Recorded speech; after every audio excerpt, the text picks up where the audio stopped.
Yes, yes, y'all.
Yes, yes, y'all.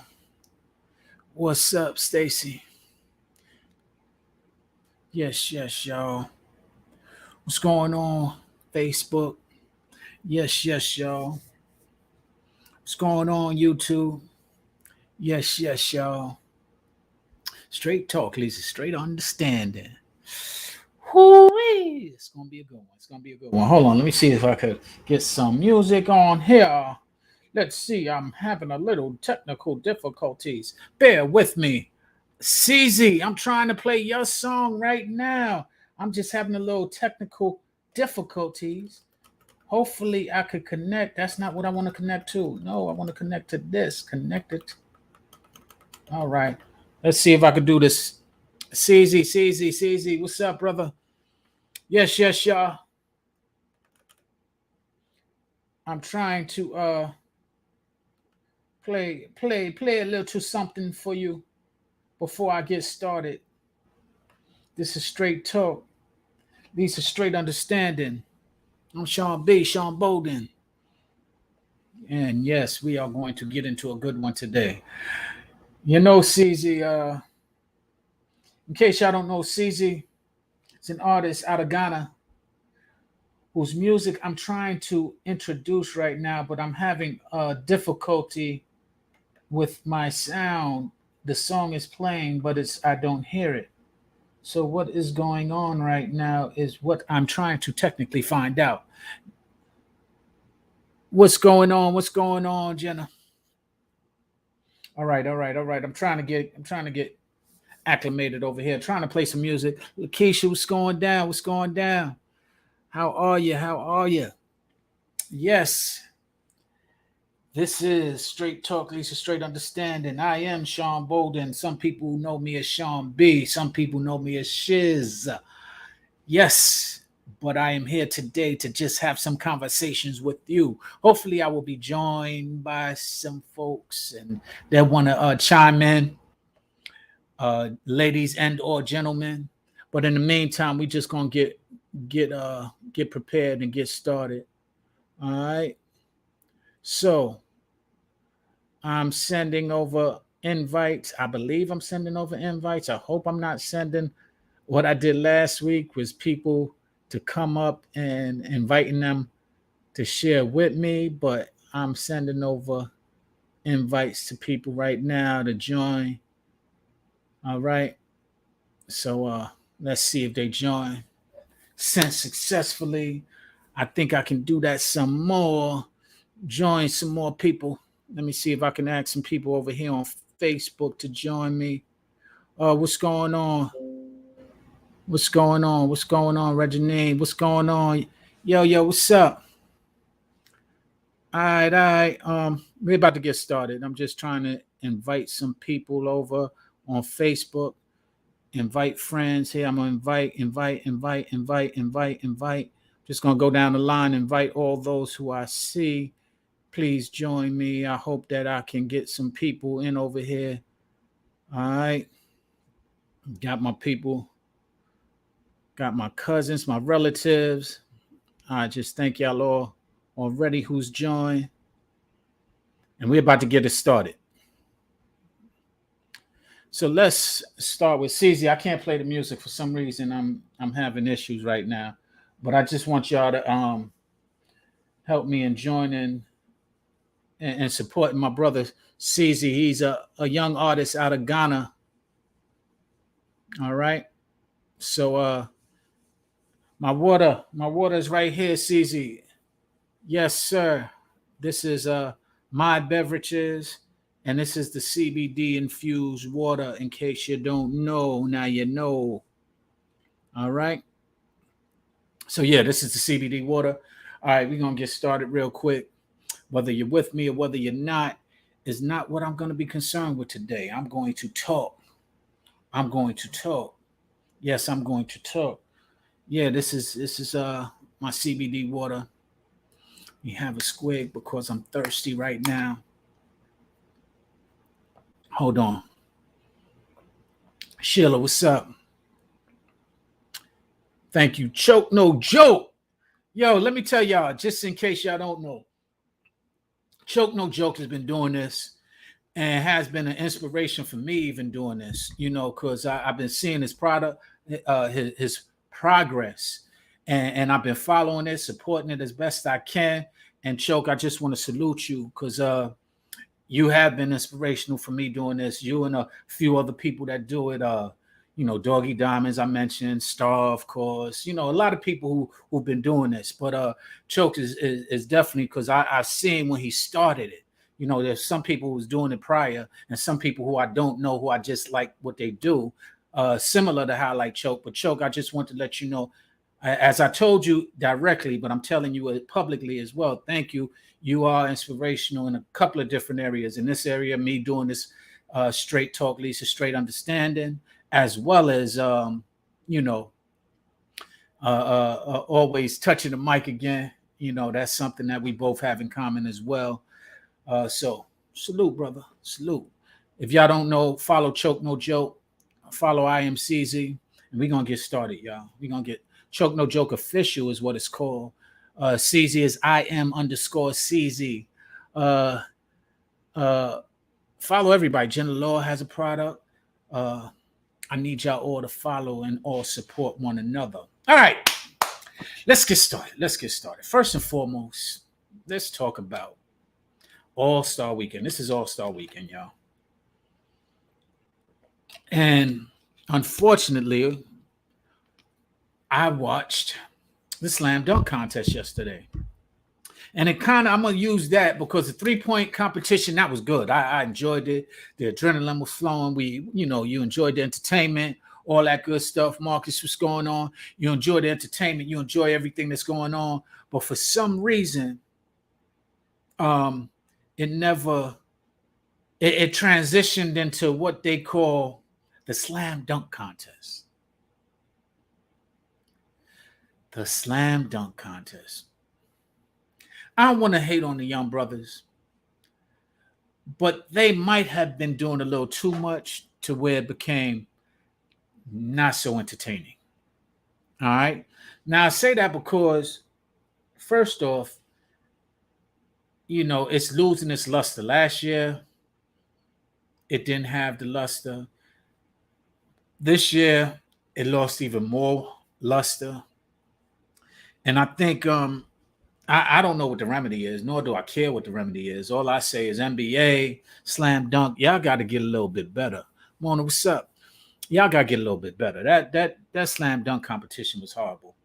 All right, so y'all got to get a little better. So it goes into the topic of conversation today. The topic for Straight Talk is, why is it we put so much effort to get them, yet so little effort to keep them? Is this common dysfunction?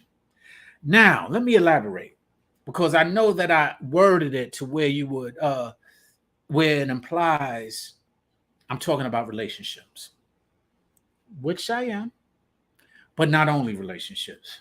Yesterday was a good example. The slam dunk contest that I was just talking about. All these brothers put so much effort into getting to the NBA, to get on a stage where they are about to be able to shine. And then it looks like the effort that they put in to prepare for that slam dunk contest was not as much effort as they put in to get into the NBA. And so they lost the opportunity of the stage that was set before them by entering the slam dunk contest. And so therefore it doesn't just apply. Here's let's start here so that it don't get too personal too quick. When you go get a job, here it is at your interview. Yes, sir. Yes, ma'am. Uh-huh. Yeah, I would really do that. Yeah, I that's just what I was thinking. And so you have these and when you're interviewing, you're on your best behavior. You're putting in so much effort to get what you want, which is that job. You could see and hear something that does not set well with your spirit, and you're going to overlook it and be like, really? Okay. No, you know what? That's an interesting point. And yet, then you get the job. Who he think he talking to? Who she thinks she talking to? Yo, no, yo, y'all don't talk to me that way. I don't need this job. Now, you ain't putting no effort into keeping it. But you definitely put all the effort into getting that job. Do you think you'll be able to work 70 hours a week?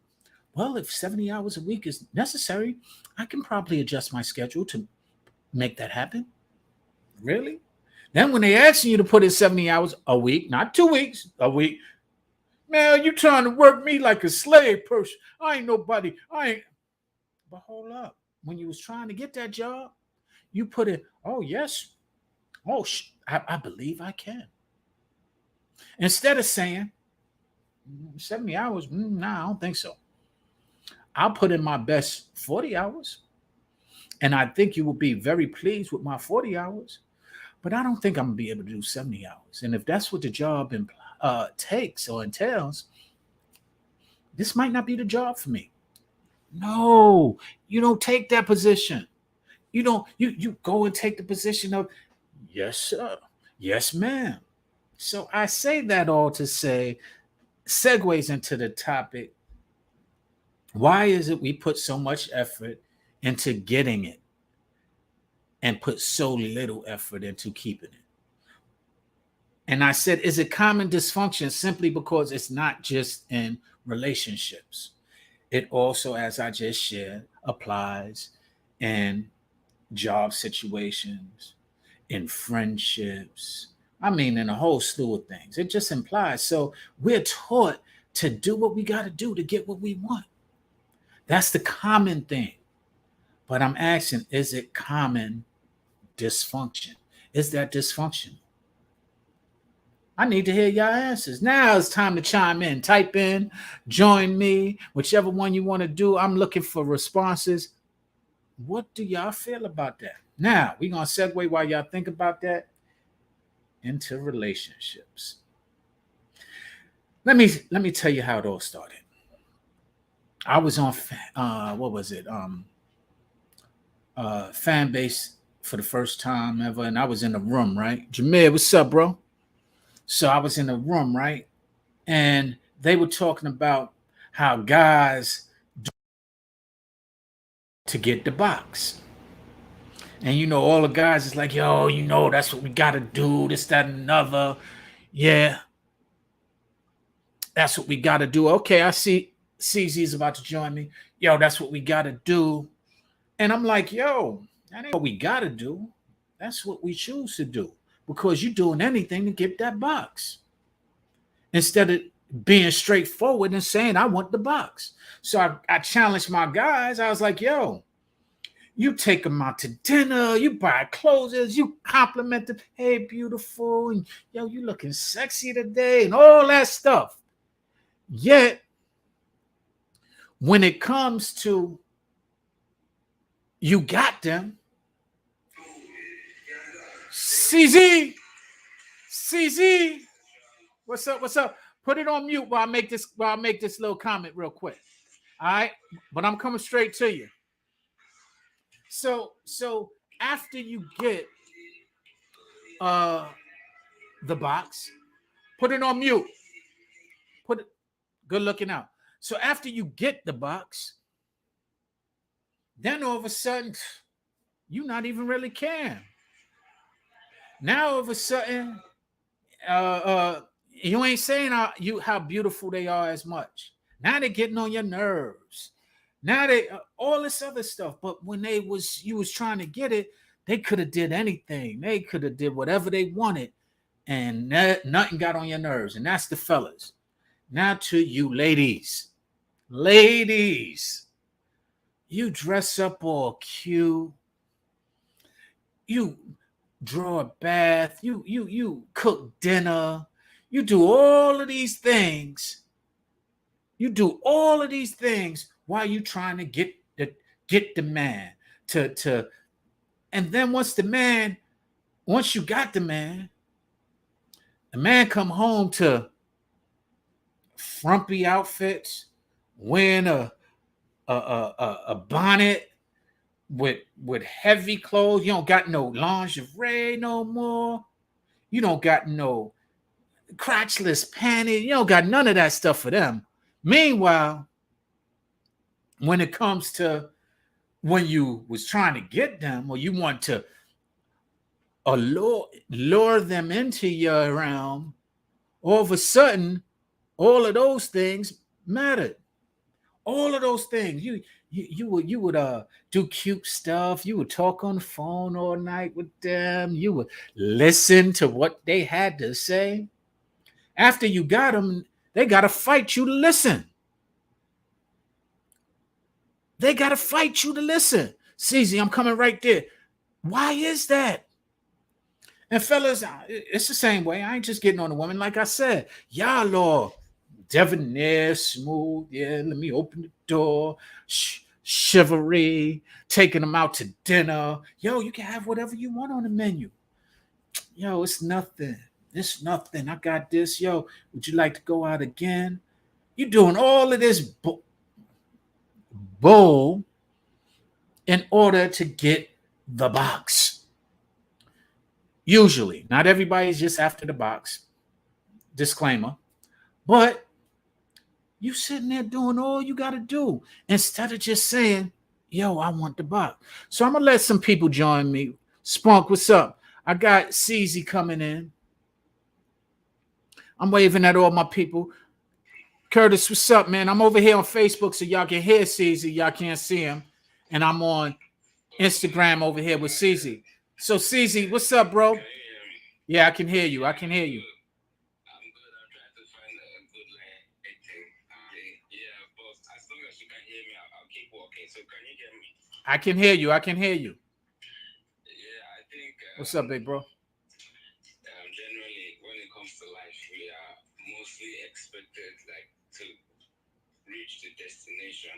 We don't really like to enjoy the journey, so we are mostly just focused on getting our goals. We don't even wonder whether what we are doing is going to affect us when we actually reach there. For example, let's see, let me use myself for example now. I mean, I'll possibly do anything to get, the right people to listen to the music because I'm trying to get, to a certain place where I know that, okay, once my music reaches this certain point in You're breaking up a little. You're breaking up a little. maybe things will start happening. So certain people, can you hear me? Yeah, I can hear you.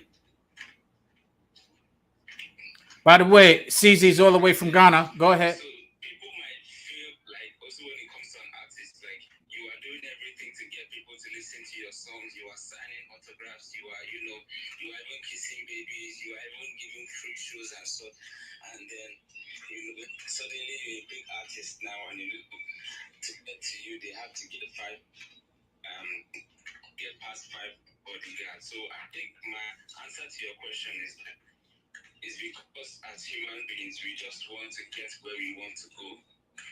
We are mostly concerned about the goal. We don't care of, oh, when I finally get what I want, can I sustain it? So I just feel like it's life. We don't think about, oh, let's make the money first, or let's get what we want to get before we think. We don't necessarily think before we act. We just act before we think, and then when we finally get what we want, we are like, oh my God, I made some mistakes. So I just think it's like if we could just, because everybody wants to get everything fast. Everybody wants to make that money fast. Nobody wants to follow the short way. That's why you have everybody making Ponzi schemes. So yeah, my answer is, we act before we think, and we don't think before it. That's why we are just doing everything to get what we want. So That's a great point. people act, so I think hopefully the world will be a better place, and we can all, yeah, that's basically my aim. Because even though my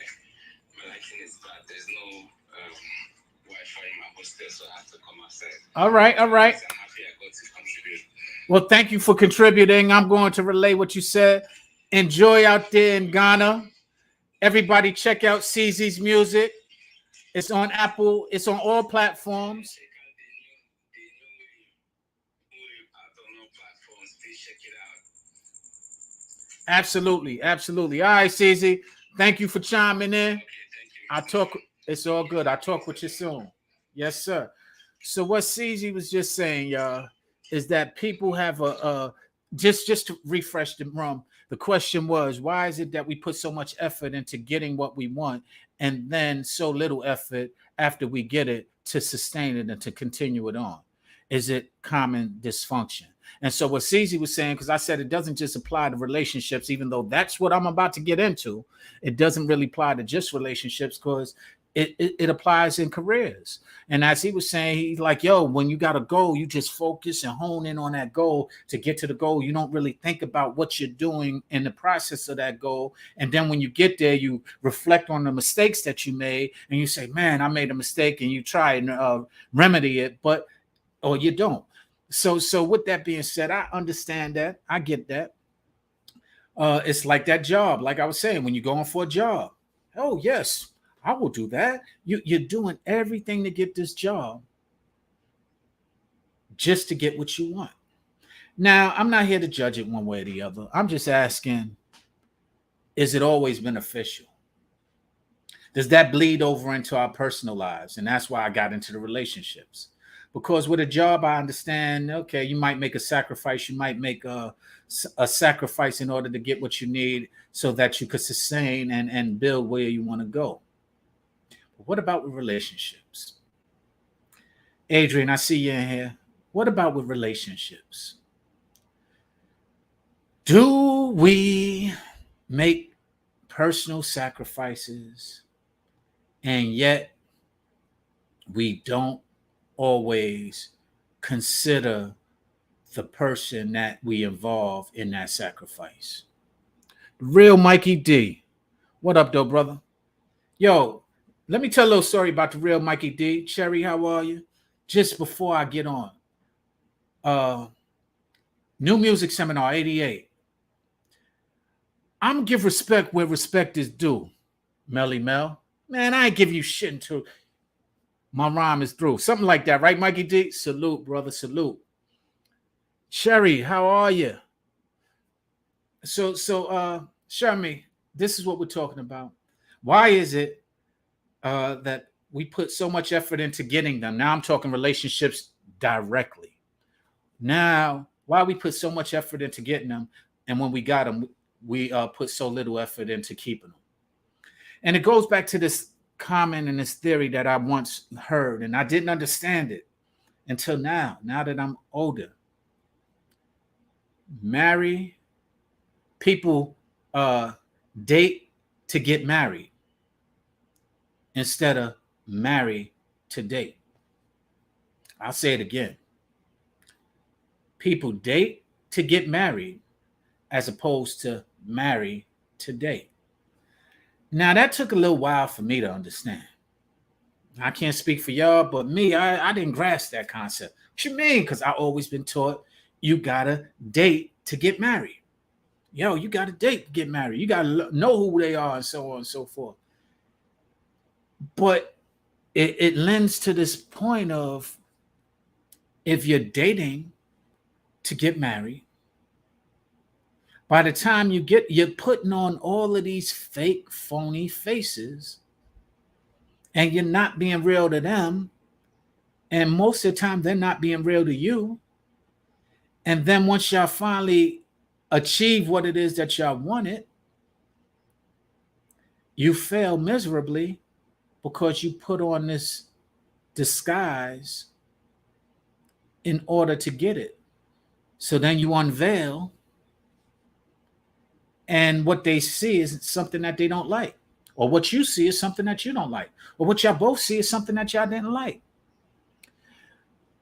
Why is that? Help me understand that. I've done it. And I ask myself the same question. Why was you doing that silliness? I have just wanted to follow through with my lust. Just wanted to get the box. And I might have done a little embellishing to go ahead and get where I wanted to go. But in hindsight, it caused me more headaches than it caused me any great opportunities in time. So I learned at a young age, just be straightforward. And so I learned at a young age, just ask. I want the box. I said it in other colorful ways when I was younger. But I'm just trying to get the box. I don't want no extra stuff. I don't want, you seem to be in a place where I remember one time a woman asked me who I met, and she said, all right, before we start, is this business or is this personal? And I said, good question.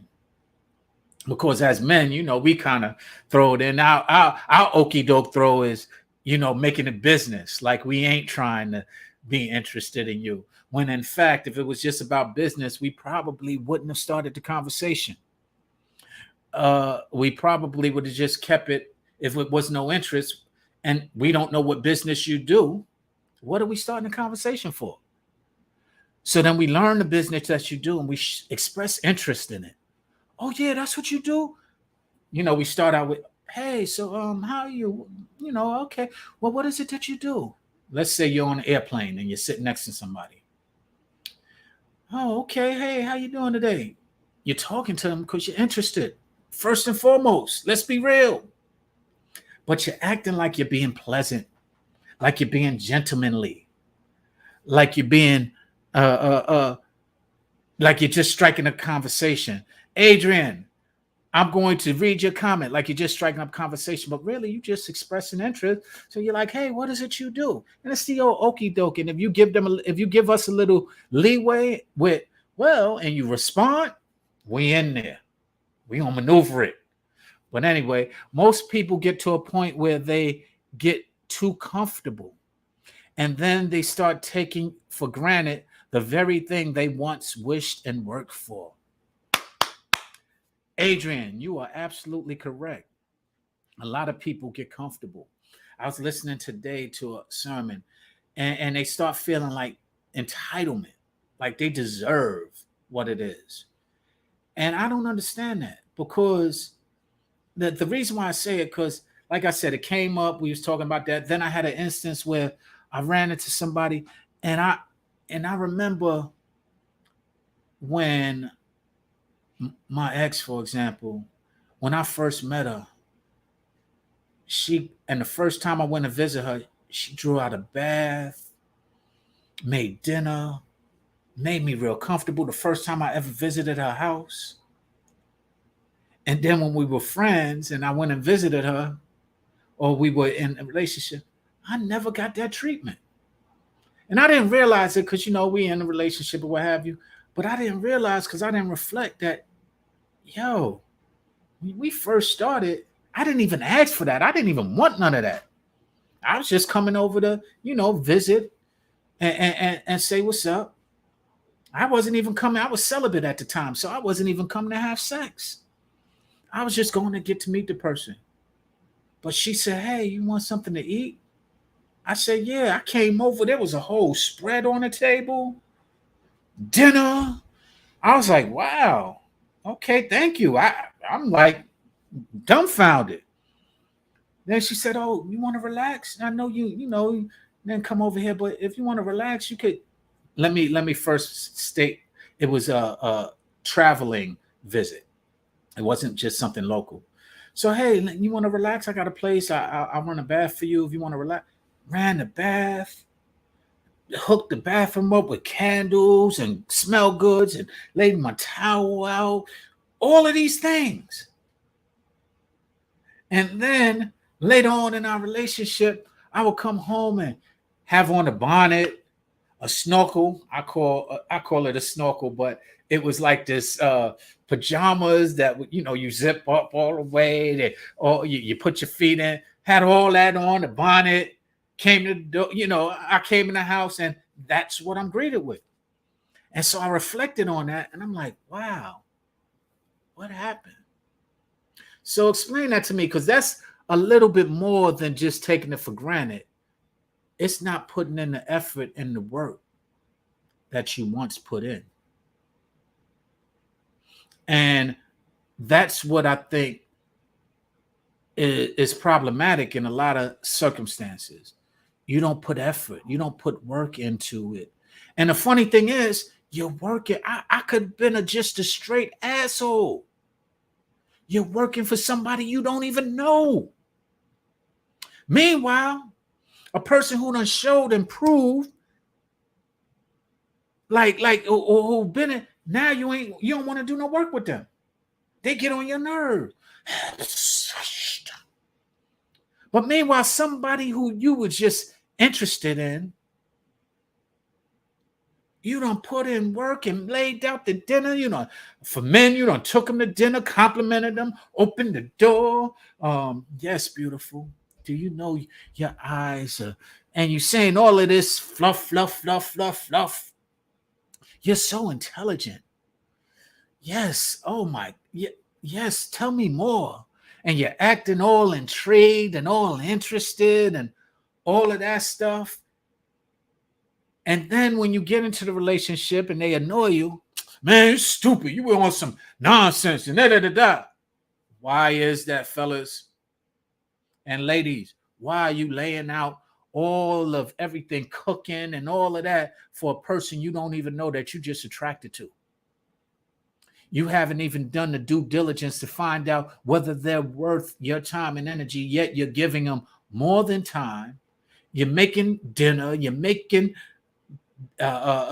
all types of things. You want to maybe introduce them to your children. You want to enjoy them. What's going on? No. So you do all this stuff for the man that you don't even know if the man is worth it. So ladies, why do y'all do that? Why do y'all go ahead and lay out the red carpet for men that ain't worth it? Yet you complain about the man once you got the man. All you do is complain. Oh man, he get on my damn nerve. Or the quote unquote best word of what I hear women say so often. That's annoying. Annoying. He's annoying.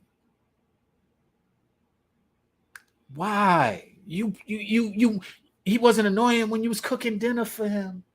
When you was asking him to come over and just spend some time and you laid out, you made it comfortable, you cleaned up your house, you made everything so inviting to him. And once you invited him in and he got there and y'all got together and all of a sudden he became annoying somewhere. Where was that annoyance when you was doing all that? And fellas, yo, she get on my damn nerves.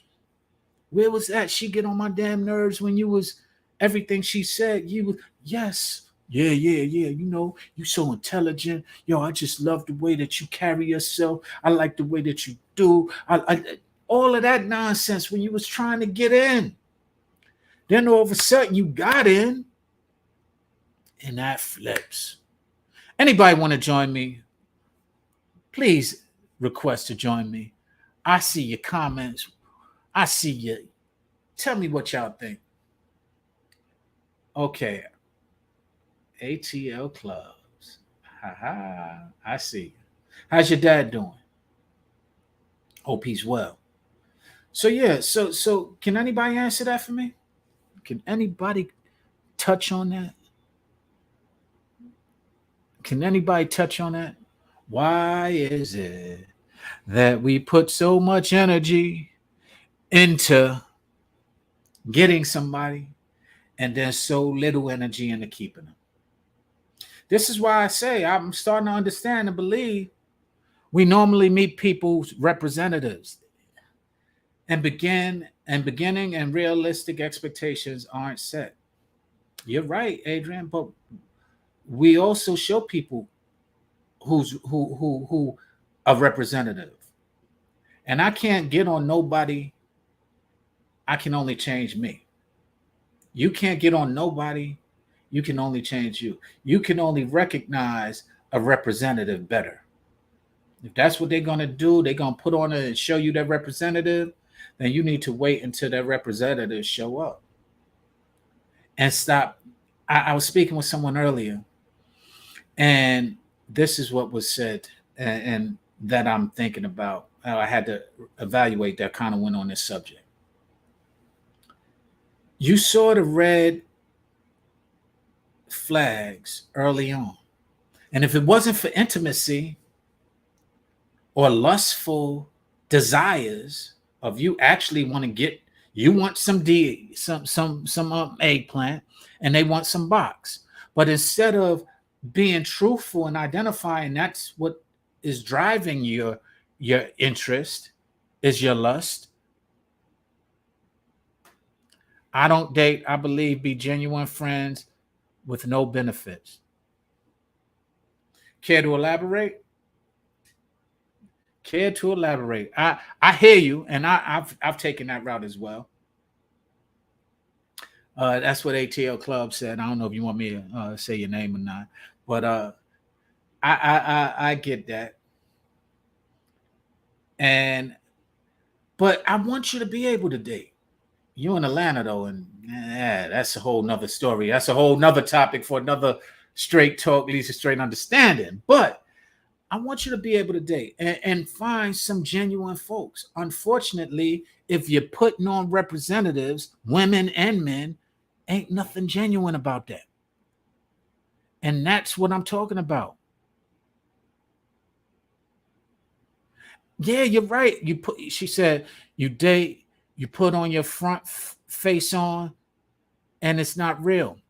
And my point is, that's why I ask, is it common dysfunction? Because that's the common thing that we're taught to do, the common thing that we do, and it's dysfunctional, in my opinion. Why can't we be real? And why can't, if you saw the red flags and you continuing on, then why can't you be real with yourself that your lust is starting to lead the way? Because if you see a red flag and you ain't lust and you ain't interested in them sexually or intimately, you back up. You back up off it. Nah, I ain't dealing with that. But when you pursue it, you ain't even recognize that it's your lust now pursuing it. Now that you done heard all the talk, or he says something suave, or she says something cute, you now want to see what it's like. Y'all might have flirted or whatever the case may be, and you ain't being honest with yourself and saying, yo, I'm just interested in seeing what it's like. And then you get yourself into a situation or relationship that you saw the red flags on, that the person did finally show up, but you ignored it because you wanted and your lust was leading the way. Is that correct? Or am I far-fetched with saying that? Is that some straight talk, or is it some straight BS? Let me know. Because me personally, I think that is part of the issue, is that we start off with good intentions. Then when we see the red flags, we go ahead and ignore them because now we have other intentions. And when those other intentions start seeping up, and the other intentions is, for lack of better words, lust. When them other intentions come in, we ignore all of the red flags, unless it's a big red flag. Yo, those little red flags are the most important. Big red flags are yet to come. Got to have the mind before you can have the body. You're right, but guess what? The mind ain't hard to get for a lot of guys. That's what they do. They get the mind, and then they get the body, and then you're bothered with them because they got the body, because now they start telling what's on their mind and you don't like it. But they got the mind through conversation. You say something interesting and you keep it consistent, you got the mind. Once you engage, I was just giving an example. You on the airplane, guy say, "Hey, what is it you do?" Once you respond, the guy feel he got your mind. Okay, he got you talking. Oh, hey, how you doing? I'm all right. Well, I do so and so and so and so. The guy right there feel he got your mind. Now, can he keep your mind? Is what he's attempting to do. But as soon as he engages, at least for me, as far as my opinion, the guy feel he got your mind just because you're engaging in the conversation. I agree. She said, no, that is not the mind. That is a moment. I agree, but you got to realize all it takes is that moment. That moment, then you got to keep it consistent. That's what goes on in our mind. We just go ahead. And the funny thing is, if a man is lying and you call him out on it, for example, let's say he's trying to get the box, and you say, "Yo, I'm just trying to get the box," and he go ahead and deny it. If you give him the benefit of the doubt, you're ignoring what you saw, and he's just basically doing what a lot of people do when they lie. He's just keeping up with his lie. If a man is a liar, one of the rules that liars have, from what I've been told, don't divert from the lie. Keep it going. So if you caught a lie, you brought the lie to his attention, and he wasn't man enough to say, okay, like let's say the lie is he just trying to get the box. And he say, nah, I'm really interested in you. I would like to see about building a longer relationship with you. And and he's saying all these things, but then he's showing that, yo, what's up with that? And showing that he's just trying to get into your drawers and into your box, but saying all of the other stuff. And you call him on it like, yo, you keep saying you want to get to know me and all that, but you ain't even listening to what I'm saying. And your conversation kind of leans towards getting a box, or leans something sexually, or you're flirtatious to where you're not even paying attention to what it is that I do, who it is that I am. And so at that point, you caught him in his bull. And when you call him out on it, and he say, nah, baby, I don't know why you saying it that way. I really do want. And you go for that? Like you didn't see what you saw. What's up, Lashana? You didn't see what you saw. You're at fault at that point. Because you saw what you saw. You called him on what you saw, and he just kept the lie going. You saw the lie. Adrian's going to join me. I love this. So do you feel there's some Adrian, what's up? Hi, sorry, I look crazy. Don't worry about it. This is not straight look, straight understanding. This is straight talk, straight understanding. So it's all good. What's going on? I see you Miss Reyes is with us now. What's up, Randy? Now, she can talk a lot about it. She's a life coach. Oh man. Join us, Randy, if you like, please. Probably the one who's talked to me several times and some stuff. But I just wanted to address, like, a lot of times you were talking about, like, why people ignore the red flags. I'll have to say, I myself included, like, I'm a survivor of domestic violence, everything else, and none of that is a me issue. That's on that person. But I think a lot of times some of the things that we ignore are a reflection of ourselves. There's things that we've been through that we think we can change in somebody else. There's things that you're afraid of the truth because you want to see the good in someone, and those are our issues. Things that, like, what's the Maya Angelou quote?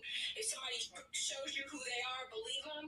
There's all too often that people want to see something different in somebody for whatever reason. It could be trauma. that they've gone through. It could be, just their life experiences growing up, and I want to believe that this person is different because we met their representative. But again, you have to look at yourself. There's a little bit or a lot of it of we are what we attract. So if you're emotionally immature, and that has nothing to do with just life experiences. If you are at a place of emotional immaturity, you're going to attract more of that. And there has to be certain things that you prepare yourself for to receive. And that's something that I had to notice. I kept tracking broken people. And I had that conversation with Miss Reyes Brandy several times. Why do you keep attracting people that need fixing? What is it about you that keeps attracting people that need fixing? Even if they're a good guy, all of that is great. They might be nice, some might not be, but they all need saving and fixing. What is that?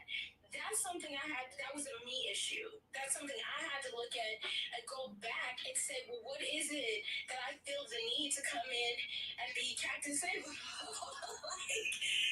Yeah. I think that's the most telling thing is that a lot of people want to come in saving or being the, rescuing people or feeling like they're the point person that can change this person.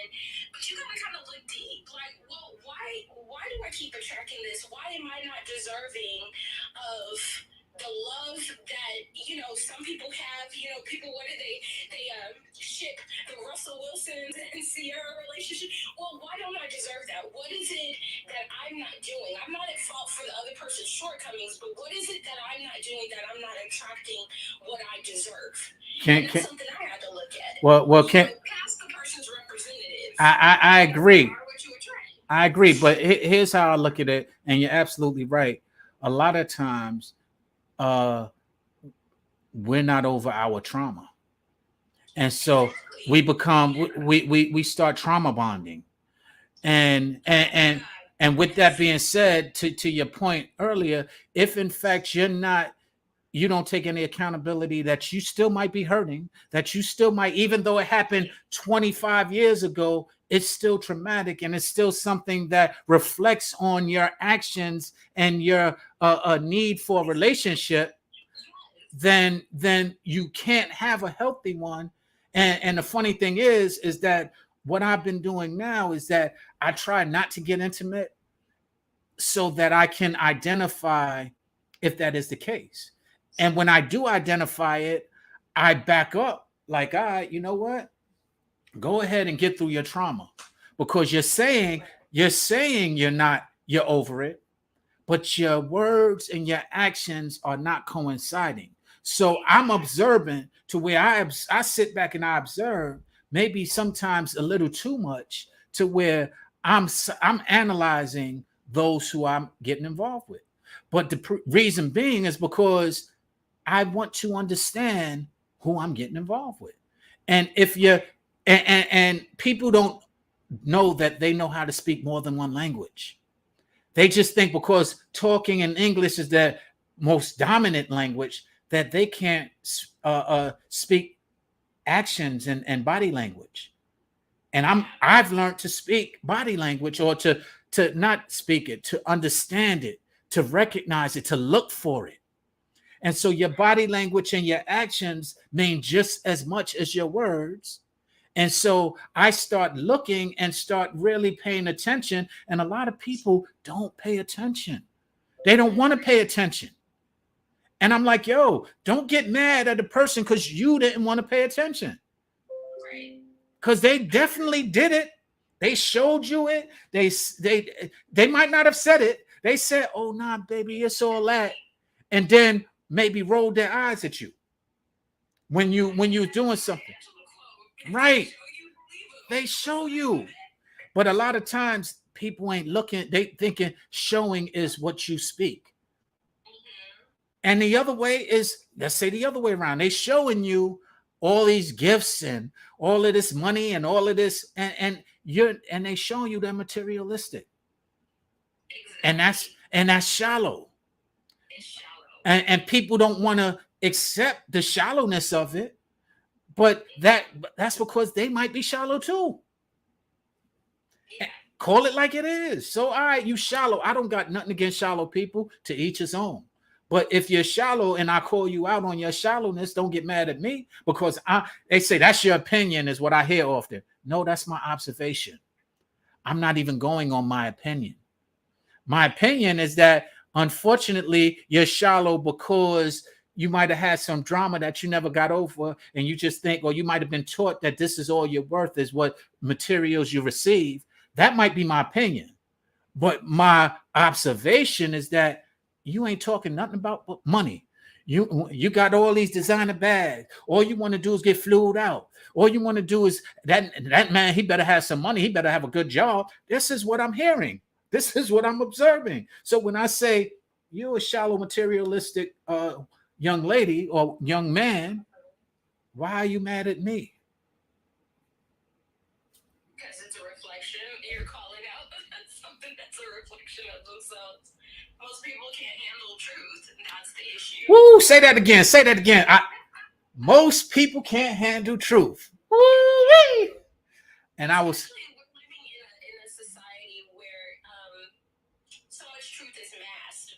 I mean, you even take things like IG. There's filters. There's everything is masking truth. What we really look like, what we really speak like. The whole night. You can be anything you want to be with social media, which is a very scary thing because I think that it warps our reality and our perception of truth. So then when we're seeing things, those red flags, you're ignoring it because I think we're all just kind of in this bubble of unrealness. You're just like, wait a minute, this is what's real. Like, no, this is real. I often say, I look at things and I go, like, am I the only one watching this movie? Like, does anybody else see this? And people don't. We're in an age of distraction. We're in an age of, you can, like I said, perceive, anything can be perceived to be anything at once. We're going into metaverses with avatars. Where the hell are you going to find people that are willing to be real when so many people are doing everything and there's so many outlets to escape your reality?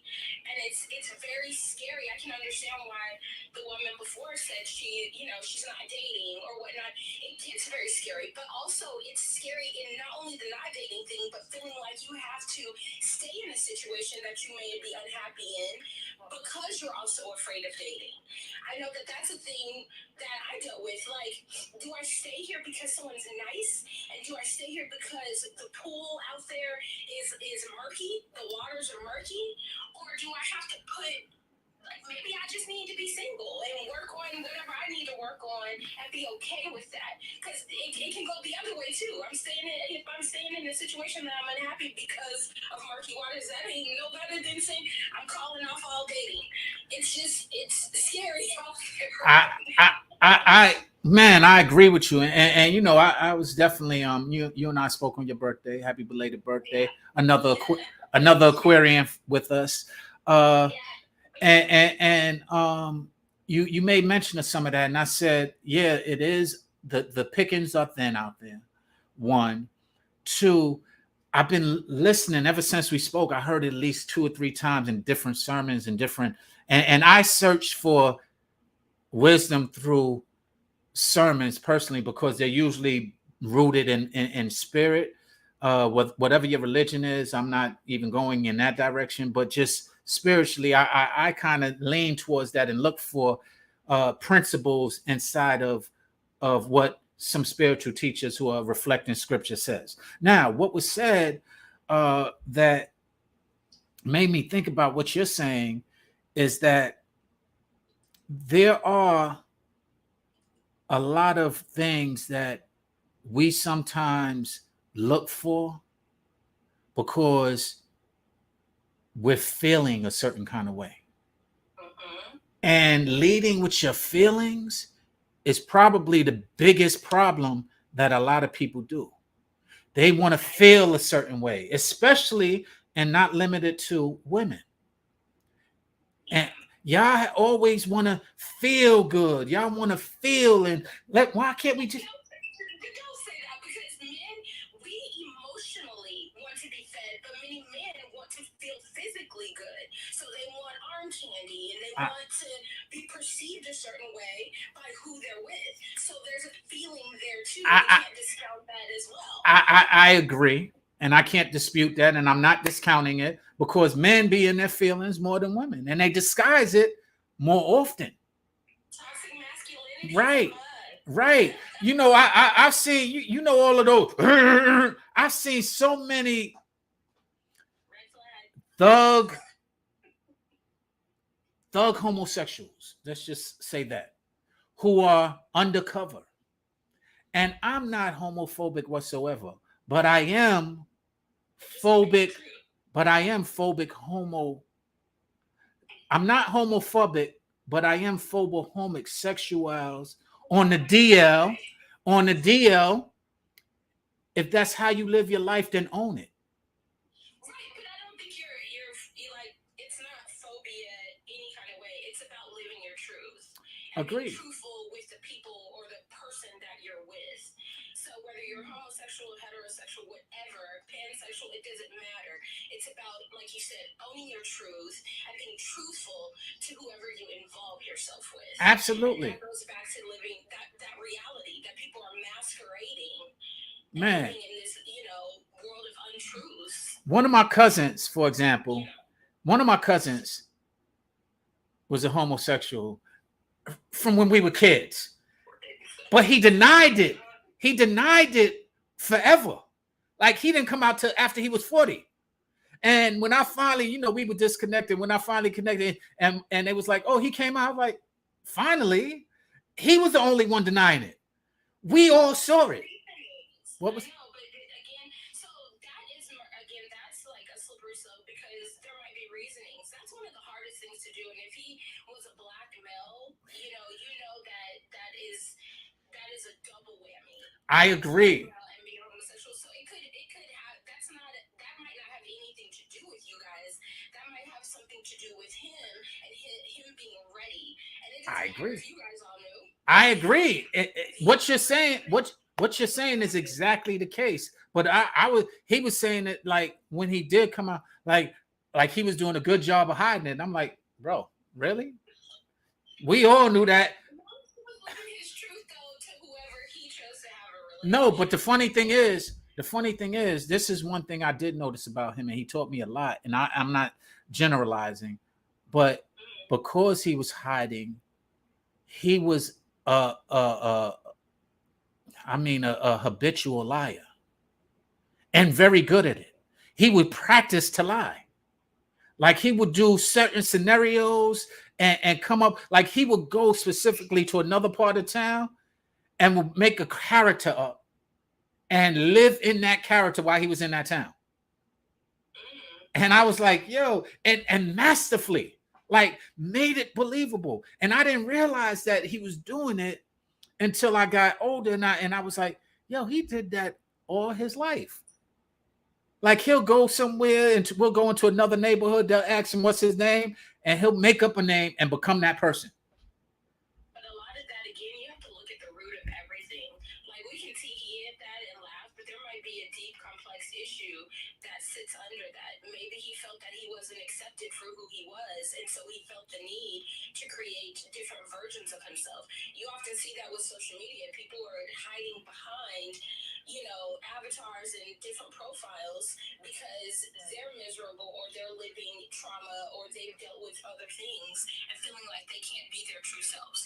So then they go and hide behind another identity. So it's like, even so, you might feel that, oh, we all knew and you should have come out like this was nothing new and he's parading with different personalities or this, that, and the other. What's the root of the issue? I mean, you guys all might have felt like we would have accepted him. It's not a big issue, but maybe he didn't feel that. And at the end of the day, it comes down, what matters is how he felt. If he couldn't feel that he was comfortable enough to come to you guys, or he couldn't be his true, authentic self for whatever reason, then that's the root of the issue. I agree, but you just touched on something before we get out of here that I want to build on, because it was said earlier today, and I want to hear your opinion on it, and maybe we'll have another conversation on another Straight Talk. Okay. The point that was made to me is that nobody can tell another person how they feel. I agree. And I disagree. For everything you just said, I felt that you were disguising. I didn't. I can tell you because I sat there and watched you deny it. I sat there and watched you, and I ain't saying that I know why. But you're telling me I didn't see you in denial because you didn't feel that way? You didn't feel you was in denial? It's some nonsense to me. You were straight in denial. I told you was in denial, but you denied it. And then finally, when you come, well, you couldn't tell me how I felt. Well, why couldn't I? You was in denial is what I observed. And you want to continue the denial and say, no, that's not it. Defend it. No, that's not it. But then when you finally come out, you don't even come out with an apology. Like, yo, you did see how I was feeling. I just didn't have enough courage to say it. That was it. I mean, but does he owe you an apology? Because you just told me that I didn't know what I saw, and I couldn't tell you what I saw. I couldn't tell you what I saw. I think perception is reality. I get that. But at the end of the day, if something is rooted in another complex issue underneath, I don't necessarily feel that person owes you an apology if it did no harm to you, other than you perceiving that the person, like, oh, you're lying. Like it didn't affect you. But the whole thing is, you're right, it didn't. But and wait. But in certain circumstances, it does. Because you're basically making a person feel like they're crazy when you're the one sitting there in denial and you're the one sitting there not being honest. And so when the person is honestly saying what they see and you're sitting there denying it or telling them, no, you don't see that, that can drive a person crazy. Okay, but can I say, I'm going to use another analogy. Let's say you have someone that has an addiction.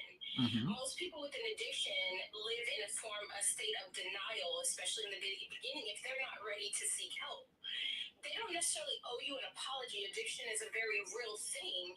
And you are perceiving all of the signs of like you're an addict and this is literally ruining your life. And they're not in a place where they're ready to admit it. I think that just is a cause that's more so for you to empathize. I think the word is empathy. Not everyone is ready to face truth, which goes back to what we were saying with relationships. You can't tell someone to apologize if they're dealing with an internal struggle that is causing them to act a certain way, especially if it's actually not negatively affecting you. And that can actually negatively affect like a person or a family and stuff like that. But I'm saying it's all part of if someone is not ready. I don't think that you can't bully somebody into saying, like, well, you made me feel like I'm crazy. You're still responsible for your own emotions. Just because somebody's saying, hey, this ain't the way it is, even if you see it at face value that it is that way, you can, like, you know you're not crazy. Who cares? Okay. Let them, in their own time, they'll come around. Something like addictions, or in this case, like homosexuality, if he's dealing with something internal that he felt he couldn't be his true, authentic self, I think that deserves a level of empathy. That's not him just running around and masquerading, leading a double life, having another family somewhere, and I think doing it under this veil of deception. I think with what you're saying, that there was something that was deeper that he felt he couldn't be his authentic self until he got to a point where he could come out. So for that, I don't know that I 100% agree with you. I could see if you told me this was a man that had another family somewhere and he was lying to people and hustling people and he was a Tinder swindler or whatever that's on the news now. That's different. But what's the difference? Because but that is the case, just in other forms. That's my point. You did do all the lying. You did do all the deception. You did do things that were hurtful to others. You did do things that in addiction. You did rob the family member. You did all those things. And you sit in there once you come to your, woo-ha moment. You did do all those things. You lied. I'm not saying that you didn't have a reason to. I'm empathetic to your reasoning. But you ain't empathetic to what you did to people. And you want empathy, but you don't want to show empathy. That's where the apology comes. That's where the Right. That's where the apology comes in. Not that I need, right. Not that I need an apology, but that's where the apology comes in because you want empathy for what you was going through, but yet you don't want to show any empathy for what you put others through. I think just everything is on a case by case basis. When Agreed. you're dealing with something like someone's sexuality, I tend to be a little bit more delicate, especially for a black person, let alone a black male, dealing with the weight of should I come out and just the things that come along with that. Even if you have a supportive family, I agree. So for me, I tend to be a little bit more empathetic around that versus maybe some other stuff. So I get you. Right. I just feel like why, like it's not really something to take offense to it. Maybe it's worth a conversation. Well, you gotta realize I didn't take offense. It was only a mere example. And I'm just as delicate, and that's why all these years it really didn't matter, nor was it brought up. But I recognized certain things after it finally came out. Like, yo, he was doing this for a long time. He was. Did you ever get to the root of why though? I mean, I understand. It was never something that really concerned me that much. I understood it. Everything you just said, all of those pressures, I understood long time ago. There was homophobia a lot more prevalent in our black community, so I get it. It still is, but it's not as bad as it was. Well, I wouldn't say that. I mean, like, here's the thing: you're actually not on the other side of that to really know how bad it is. I mean, black trans people are the top killed people statistically. Like, I don't think we can say it's not as bad as it was. It was something that we didn't talk about then, but again, now with social media and things being more overt, you're seeing more people feeling like they have the strength and the backing to come out, and you're also seeing a lot more stuff come to the surface, both good and bad. I won't say it's more prevalent then. I mean, the thing is, like, it's such a taboo conversation in the black community that, along with mental health and everything else, I wouldn't say it was worse then versus now. You're still getting some of the same reactions and the same prejudices against homosexuality and everything in the black community. It's something that has not really changed. I can't get into, as you said earlier, I can't be a representative to say whether it has or it hasn't. The reason why I stated what I stated was because of what you said. There are more support issues, which means that because there are more support issues, that has changed something. And and so that's why I say it's better, because it's similar to, there are more support issues going against black heterosexual men who are being injustice, that where it still exists, but there are now more outlets. You have all of the movements that have been going on. You have actually people who have been convicted finally in some of the injustices. So to say it hasn't gotten better would be something that I can't entirely say. Although, has it gotten much better? Probably not. I think if the word is better is relative, I think it's just been more publicized. I think we're just in a position where, with social media and everything, that people can get the word out. Things are more grassroots. You don't have to go through mainstream media to make people aware of certain things, which is great. You know what I mean? It's like you can, like, literally, George Floyd, that whole situation probably wouldn't have ever been known, or Ahmaud Arbery, had there not been a social media movement and cameras and everything that we have now. Because there's so much stuff back in the day that was swept under the rug. So wait. Get more publicized. I understand that, and I don't dispute that, but that makes it better, is my point. Because Rodney King had cameras. Rodney King was very clear and very, very, and they got off. But they're still getting off. No, but this is the first time in history that publicly in history that they didn't get off, that somebody was convicted. Yeah. And so, I'll give you that. Maybe the measuring stick for better is not this much. Right. But what I'm saying is a little difference is better than no difference. And we don't acknowledge the little difference because we want a grand measuring stick.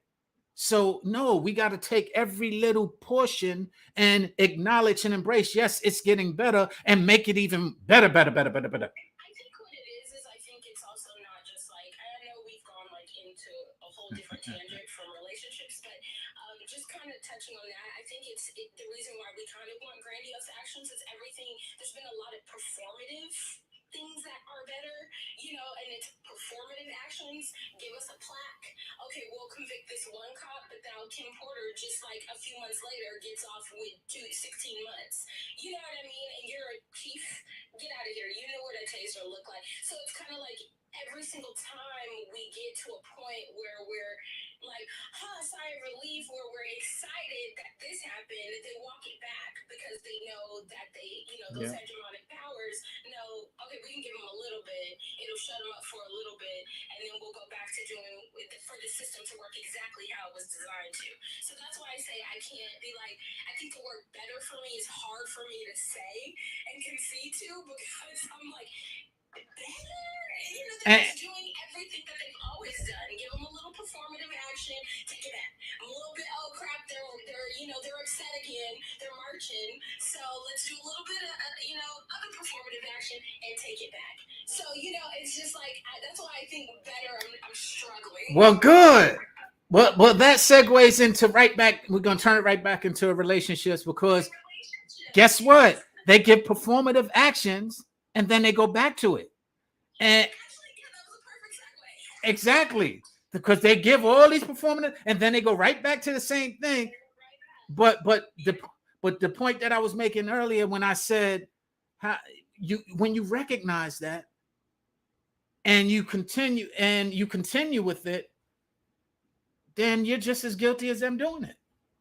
Here's the thing. I think it boils down, and I was told this a long time ago. Relationships about two whole people coming together as a unit. So most people that's why I hate the term saying, "Oh, I found this person that he completes me or she completes me." But get out of here. Should nobody be completing you? They should be adding to your sauce, but not completing you. So it is about two whole people coming in, and that is recognizing and healing, which is an ongoing process, traumas or anything else, before you feel that you can get into a relationship.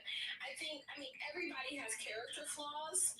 Now it gets into a point where we have to think about if this is a character flaw, how much of these character flaws can I deal with on the long term if this person becomes our life partner, and which of these character flaws are straight red flags, run, you know what I mean? If someone is snoring, okay, that's something that I think can be helped. If someone is a habitual liar, that's probably something you want to be like, I'm going to run, you know what I mean? But I think that comes back to you being whole. That literally comes back to you recognizing and dealing with your traumas, your issues, and everything, so that you can not only attract somebody else that's whole, but also you can recognize those character flaws that are red flags, and you're not going to be willing to kind of lay down yourself or compromise that part of yourself that can end up being in a crazy situation. I just think you have to come in. Nobody is responsible for your happiness. You have to come in and you have to be working through that stuff. Now, at the very least, you'll recognize it and you'll realize quickly, I don't deserve this. I'm out. There's no maybe. He just had a bad day. She'll change or well, that's when it becomes your fault. Yeah. My question is, to your point, when do we identify or define, or how do we identify or define whole? When we're always whole, when we're always working to be better. That's true. It is on a case-to-case basis. I think some of the things that you're dealing with, I will say, even through all of my stuff, and I'm an open book about it, from domestic violence that I've been through to, I was a mother of 2 kids by the time I was 18, and stuff that I went through. I didn't realize, verbal and emotional abuse and certain things that I didn't realize because I was always on the go, go, go and figuring it out and making stuff happen. And I'm not going to be a statistic and doing all these grandiose things, not realizing how much trauma was weighted on me. Like, and as much as you would think, oh, she has all of these accolades, 2 masters, this, that, and the other, all of that, you would be like, at face value, oh, she's whole. It's not. I think being whole is coming to the point where you're actually honest with yourself, and you can look at yourself in the mirror and say, I need to address certain things, and I need to heal from certain things. I think that is the step. It's always a working process, but that's the step in the direction of becoming whole. Most people, like you said, are masquerading, or they don't want to admit to trauma. They don't want to admit that something's going on or something is a problem. And then they're looking and chasing for materialistic items, relationships, substances, whatever, to bring happiness to them. Wholeness is starting to realize it begins with me. It doesn't mean it's a destination that you're just gonna be at. You might be always like working toward it, but wholeness is recognizing, okay, happiness starts with me. I want to feel, for me, I want to wake up and feel unadulterated joy every day, right? How do I do this? This is not gonna come from a person. This is not gonna come from substances. I don't drink or smoke or nothing, but it's not gonna come from that. It's not even coming from my kids. How do I be the best version of myself? And that started with me recognizing, which is a taboo conversation in the Black community, is recognizing I need therapy. I need to talk to a professional that is going to work through some of these issues I've been dealing with. And I realized that I had been running 100 miles per hour, and Sean, and I've been surviving and overcoming. But you know what? I was exhausted. Exhausted. And so a laundry list of accolades, and I'm exhausted. And through all of those accolades, I was not whole, and I was parenting through trauma, and I still was realizing, okay, relationships, there's issues. Yeah, this person does this, but I still have to look at myself. So wholeness begins with identifying, looking in the mirror, and recognizing your own character flaws and your own shit that you got to deal with, owning up to it. And even if it's an ongoing process, realizing, hey, I need to go get XYZ help.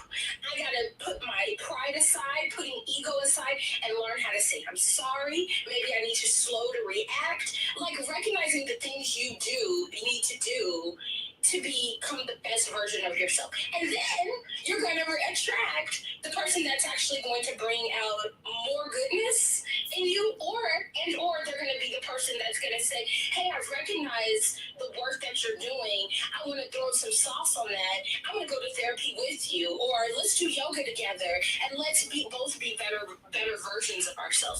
And the people that aren't for you, they're going to be scared of that. Oh God, this person her chakras are aligned. She's working on her. Oh, let me get away from that. Let me not lie to that. Like, it's like demons. Oh, you ward off negative spirits because your energy is looking like, hey, no, she's getting herself together. That energy is on. I don't even want to fool with her. Well, what's interesting about what you said? I agree with. I understand and agree with what you're saying. First and foremost, but I think that is part of our, performative actions, is that word whole, and not having a definitive definition of it. I love the definition that you just gave, but a lot of people don't believe that, but they use that word whole in other ways. Whole is I got my stuff together. Whole is I got a good job. I got several masters. Is what whole is to certain people. And I can't sit there and judge their wholeness versus my wholeness. But the thing is that where do we have a definitive go-to of an answer? There is one, though. Each individual has a different journey. To be honest with you, you're right, and that's why we're so confused, because we're sitting there communicating without any platform of what the definition is. So we continue. I think the basis starts with recognizing, like I said, I'm saying in the most layman's terms, your own shit and owning up to it. Wholeness is starting there, right? It's not. It has nothing to do with all the bells and whistles. You know. Oh, actually, I just think someone just said that. It has nothing to do with accolades and titles. So, right. It has to do. We're talking about internal wholeness. So whatever that looks like for you can be an individual journey, and there might not be a measuring stick for that. Some people's wholeness, they go on pilgrimages and they find spirituality, or they find religion, or whatever the case is to make them whole. I think it's about that comes into play where we talk about even spiritually about being equally yoked. It's about finding someone's wholeness that matches the journey that you're on. So someone else's, maybe their wholeness is more materialistic, even if we don't agree with that, and accolades and this. So they find somebody to match their energy. Maybe they find a girlfriend that's, I got furs, I got a BMW, I got this. They found their match. We can't say that their match is wrong. That works for them. Well, maybe someone else's wholeness is, look, internally I'm happy and I found spirituality and I'm in therapy and I'm working on this, and my wholeness is my children and this and that. And then you find somebody to match that energy. I don't think that there is this yardstick for wholeness per se. You know what's it's finding what it is that works for you and then attracting but your person. I hear what you're saying, and this is what I say to that is that's the problem in my opinion. It is a yardstick or beyond a yard, and there is no real identity. It's kind of like if you're speaking Chinese and I'm speaking English, and you're saying we don't communicate well, and we're both saying I love you, but we ain't understanding it because we don't have the identity of what the language is, so to speak. So it's not a lack of communication, it's a lack of understanding. And that lack of understanding is the problem why we're so wide, because there is so much of a oh well, we can't do this, and there's so many of what we can't do, and so many individualisms that there is no sense of what is a fact and what is not. Everything cannot. I feel like I can challenge that. So Okay. you're saying, as your example, two different languages, and then you're saying, well, we can't communicate. Again, going back to finding your person, somebody speaking Chinese and you're speaking English, your person is going to turn around and say, or both of you are going to turn around and say, how can I learn Chinese? How can I learn English? That is what I'm talking about. I understand that. No, but your person being whole and then finding your person. But Jenna just said neither is wrong. It's just not your person, and that's what I'm like. Yeah. But let me say something about both of y'all. Y'all both are Aquarians, and y'all agreeing because y'all believe the same way. That does not that wait. But let me say this to that. The problem that I had, neither is wrong. That's like I have an issue personally with agree to disagree, because that is some bullshit. Oh, neither there is a fact and there is and there's not. And everybody, and not you guys, but specifically there are too many people going on not trying to unpack the gray area, that there's never no definitive black and white. Do you think that there's a black and white when it comes to relationships? Relationships look different for everybody. Some people are in poly relationships. Some people don't believe in monogamy. If you're finding your person that goes along with that, what is right or wrong? Can I I? can't even put religiously that something's right or wrong, because there's a plethora of religions and schisms or spiritualities. Well, can I answer that? You said, can I answer the first question, which was, how do you, you're right. How do you identify it? It's between you and that person. I get it. So I'm not saying, but for somebody who is not agreeing with you, doesn't make them right. I agree with that wholeheartedly. But how is it that somebody you disagree with Why couldn't they be right? I mean, nobody's saying that they can't be. But Like, what do you mean? but what I guess what I'm saying is this: it's no real definitive measure on what it should be or could be because everything is so broad. And I'm like, yo, with broadness comes confusion. But I think with relationships, that is broad because there's so many ways to do relationships. I think I mean, in other things we can talk about, yeah, there is a yardstick, there is a black and white, there is fact, there's truth. Okay. How do you have fact in a relationship when everyone's relationship looks different? Even people who have been married 50 years, what works for them may not work for someone else. I agree, but once again, black and white is unraveling. Gray, only thing gray is black and white, not unpacked. That's it. And if you don't want to go into making it black and white, cool. That's your truth, and I can understand that. Realistic expectations, Sean, and that's what going back to what I'm saying. When you're working on yourself and you're going to attract your person, it's going to weed out, or you're able to weed out the BS or whatever it is that you don't want because you know you recognizing who you are, where you're trying to go, and you want to attract quote unquote your person. So for example, like I got to a point where you have hard nose. You know what I mean? Like, especially like as a mother, I turn around and there's hard nose for me. And that might not be hard nose for somebody else.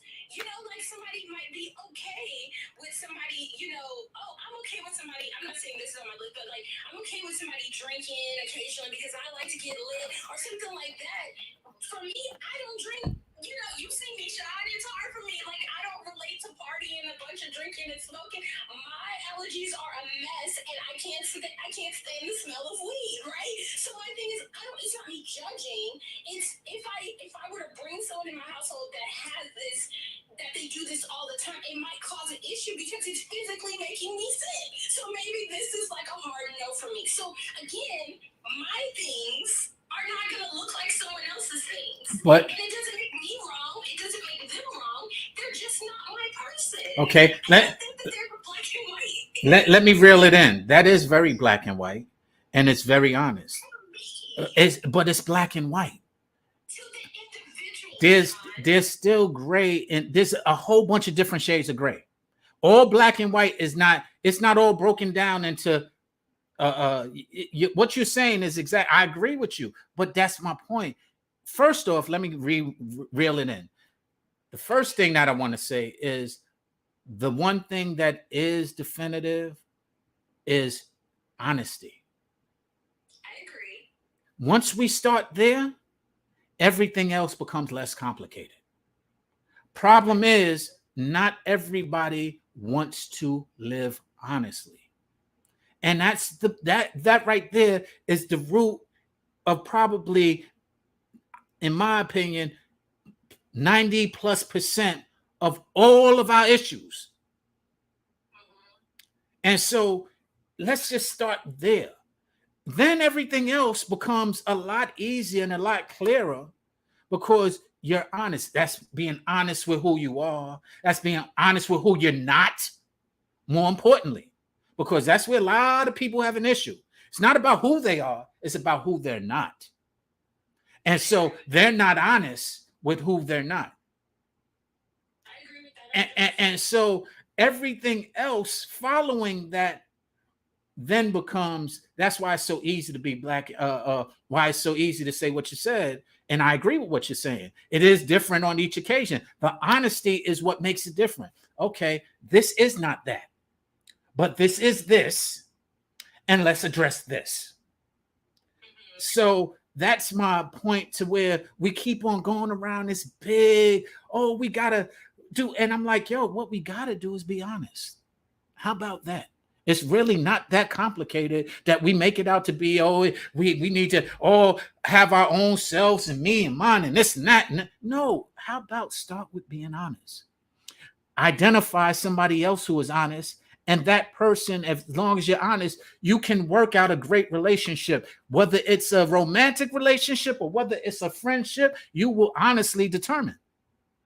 But the problem is, people are just not honest. I can agree with that. I love what Jay Marie said. She said you have to define your relationship with your person. I think that that's with, like you said, when we say relationships, not just romantic ones, even with friendships, it's going back to even the honesty, going back to what I was saying about setting forth realistic expectations. There's, that's part of that honesty. And Yeah. again, like sometimes that certain things will change and there's flexibility in that too. Sometimes we can be honest about, hey, like I said, hey, this is a hard no. You might now come and meet somebody that throws off your perception of something that you thought you didn't want or thought you wanted. You know, like they made you see something a different way. But I agree. I mean, I do think the conversation starts with, I love that you said, like, define or be talking about who you're not. Because everyone plays up who they are. I got Right. this, and I've been, and I'm, well, who are you not? Yeah. Because That's a powerful statement. man, and it lends to a lot of the confusion that we're going through. We say we have a lot of confusion in relationships in the Black community, but we have a lot of confusion in all communities because a lot of what we're taught is to just to the point of this conversation, lie to get what you want. I agree. Jay Marie just said something else. Oh, she need to be on this. She said people don't know how to be honest with themselves, so how can they be honest with others? Listen, that's what we was talking about. And that's the You got to start admitting to your own ish in order to feel that you can bring something to the table for somebody else. Like how, if you can't start there and be honest with yourself, how are you offering right. anything? And to be honest with you, when you said it earlier, that was my simple answer to what is whole. Being honest. Being honest, What is a good man or a good woman? An honest man or an honest woman. Yes. But can I say something? It is not also just about being honest, because I see people do this too, and this is a toxic trait. And I do have to admit, I used to do this because you're going, I'm self-made and I've done this. So you go, I am this, I'm that, I'm this, and then you go take it or leave it, right? But I'm being honest because I'm telling you I'm XYZ. Now that's toxic too, because if I turn around and say, okay, like, sometimes I have my tongue can be sharp, but you take it or leave it. No. So it's being honest, but it's also recognizing, back to what I said, your own shit and what you actually need to work on. So I can be honest with you and tell you, these are my things. This is what I'm not. This is what I am. Right. But also, am I working toward being the best version of myself? Well, that's the whole thing. I didn't have to say take it or leave But that's the whole thing. When you say take it or leave it, you're not being honest that you're trying to grow. So that's period. And so that it goes right back to you're not being honest. You're sitting there acting like, yeah, I'm being honest. No, honesty is not take it or leave it. Honesty is that and guess what? But honestly, you don't want to grow. Honestly, when you got a ceiling, you're ignorant. Honestly, but you don't want to hear that word because it's offensive. But honestly, that's what you're being when you have closed your mind to growing. But some people don't recognize it, and you got to think culturally or environmentally. And that some people have a cap. And that's fair. And that's fair. But honesty is that you're not recognizing it, not that it's not there. And it's fair, and that's still honest. I didn't recognize that. Honesty. But saying I don't have it, ignorance. And that's honest. But a lot of people don't like hearing the word ignorant, don't like straight talk, because they honestly are offended by it or it hurts their feelings. But it is a fact. If I agree. So the word of the day, like Sesame Street, is honesty. Lady, boys and girls, ladies and gentlemen, yes, honesty is the word of the day. Honesty is in the room.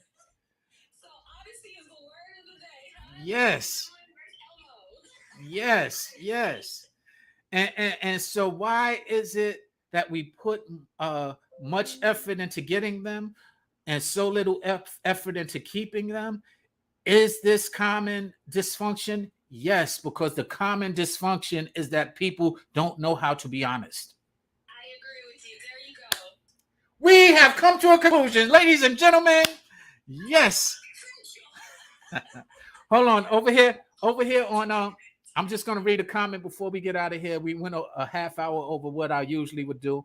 It says, "Why not this? Who you wait? Why not this?" Shawana, I need you to say it a little clearer. That person decided if you have that person. Why not this being who you are?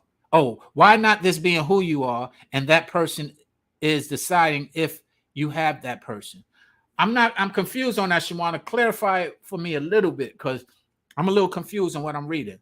If you could put it a little bit more clearer, I'll go ahead and pose that question before we get out of here. So just go ahead and retype it. Also mentioned the words accountability and responsibility. Woo! Which definitely go hand in hand. Those are some powerful words. Man. And I think that actually goes back to where you said honesty. If you are not living in truth, and like reality, like we said, a lot of times you aren't going to be accountable. No one can hold you accountable because you have kind of an alternate perception of reality. Right. Therefore, you're not going to take responsibility. So I do think that it begins and ends with that honesty and honesty with yourself, that you need to grow. There's something that you can always learn, and then you can start taking accountability for those flaws and taking responsibility. I know all too many people that are not accountable and responsible, so thank you for throwing in those words. Grown people with your grown tell self ain't out there being accountable and responsible. Okay, and I think her question, why not this being who you are, and that person is deciding if you have the person, and that person is decided if you have the person. I'm still a little confused, but I think what you're trying to say is why you're not being who you are if that person has decided and that person has taken you. Because basically, if you was not representing yourself honestly, and that's the word of the day, then you are not. That person can't be subjected for taking on somebody who was a fake person.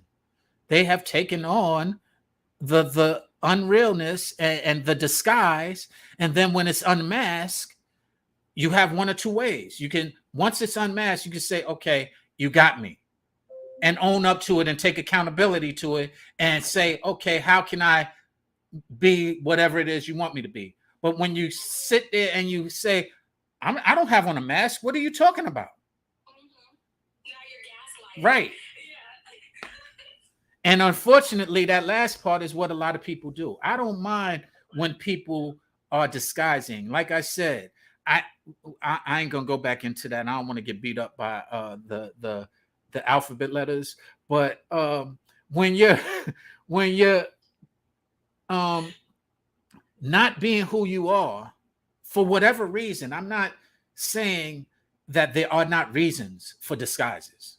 Sometimes it's trauma. No, it's always trauma. That's the root of it. Right. That's the root of it. It's always trauma. And the problem is you haven't dealt with your trauma. And so if you can't admit that you don't and you haven't dealt with your trauma, you're not going to be good for yourself, and therefore you won't be good for others. In my opinion, I won't make that a blanket statement for everybody. But the point is that it starts out with being honest. Honestly saying, I'm afraid. I agree 100%. Honestly saying that hurt my feelings. And you know what that is? Honesty is letting go of ego, which goes back to self, right? It's really working on yourself and letting ego. So ego is driven in the facade and masquerading as something that you're not, in the lies. If you can break down your ego, then you can allow honesty to come in and tell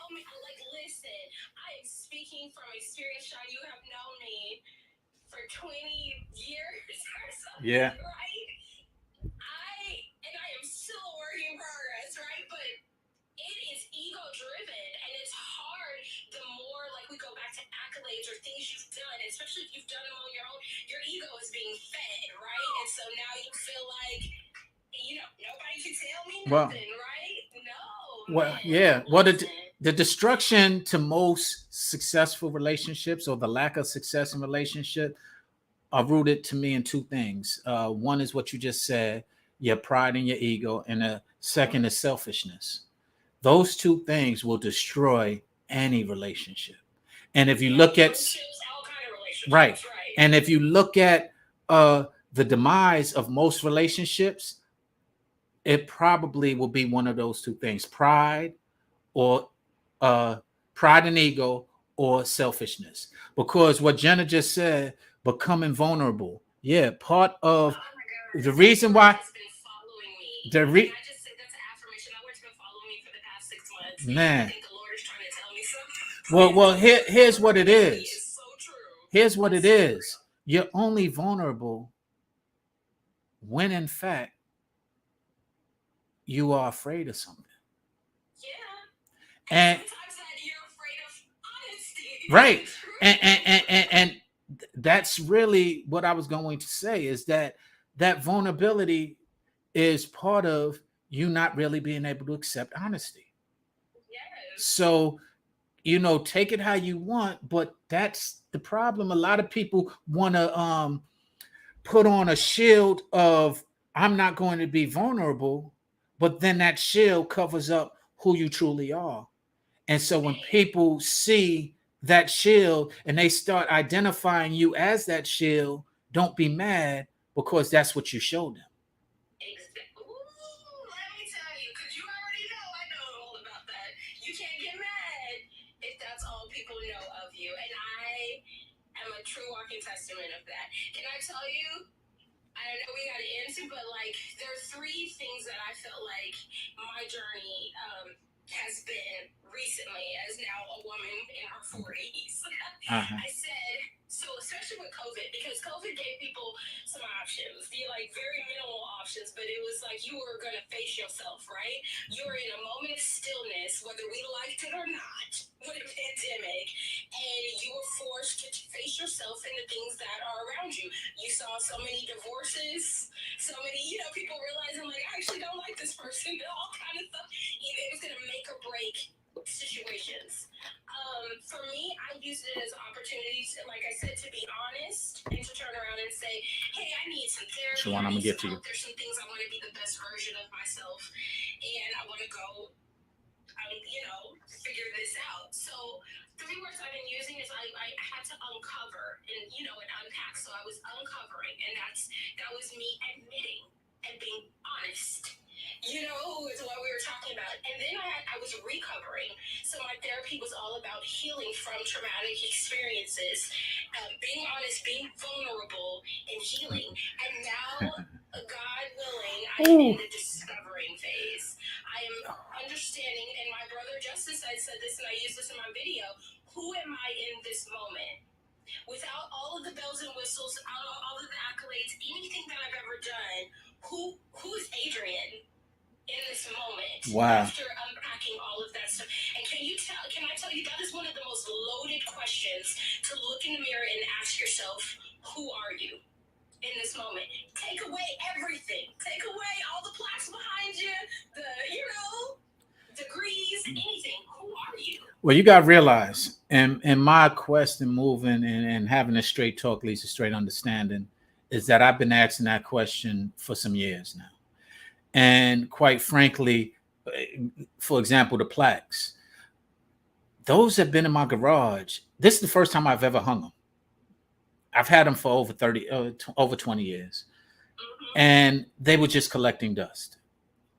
And because they don't mean anything to me. But I've learned that they mean things to others. So for people to listen to what I say, sometimes these plaques helps them to hear it for whatever reason. And so they are there literally as a prop. and that's the honest scenario. And to your point earlier, um, therapy. Therapy only works if you're willing to trust and be honest.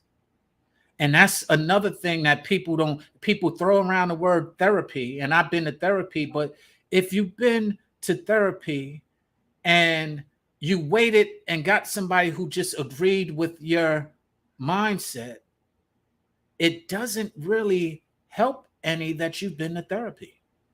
If you still showed your therapist the wall and your therapist did not break down or help you break down that wall, then what's the point of it? But it goes back to the plaques because you just want to say, I've been to therapy and I did that already.